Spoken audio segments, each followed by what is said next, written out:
Hi, this is Noah from screenprintexchange.com.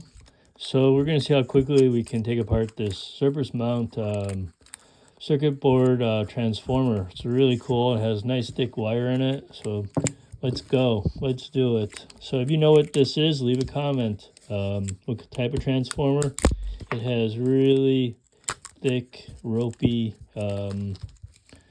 wire in it. So, and stranded wire. Hope this goes as a selfie. So, yeah. So we're just going to break this because this is just like easily broken. Make a mess. And it just falls apart. I'm too lazy to take the tape off. I did it on the last video. So it's a double-sided one. Sorry if this is shaking because I'm hammering. Yeah, leave comments. Tell me what I'm doing wrong. I'll start making more videos. I kind of got behind on things, so yeah. And let me know what kind of videos you want. So here we go. Take some tape off. And the other ones I could just pull it out like this, but look how thick this is for transformer wire. Wow. And it's not glued together or anything, or shellac or varnish, whatever they put on, so it doesn't move and vibrate while it's powered on.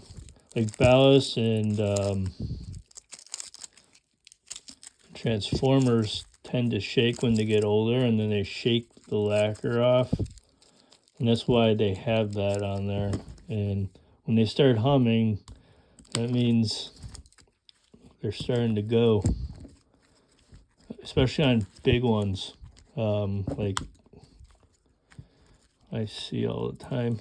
I'll get that one later. So here we go. Hopefully we can pull this one off. Taking a little bit longer than I thought.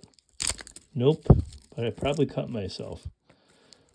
I should be wearing gloves. Look at that. Beautiful. Double-sided. I mean, the older the LED TVs, the better the transformers are. So there you go. Look at that. Two-sided. It's a lot of copper for a small transformer. I had 3 of those in there. So go for the bigger LED flat screens. Older ones, thicker. The thin ones have hardly anything worthwhile. So here's 3 bundles. Like my videos, keep on watching, let me know, comment. Thank you. Bye.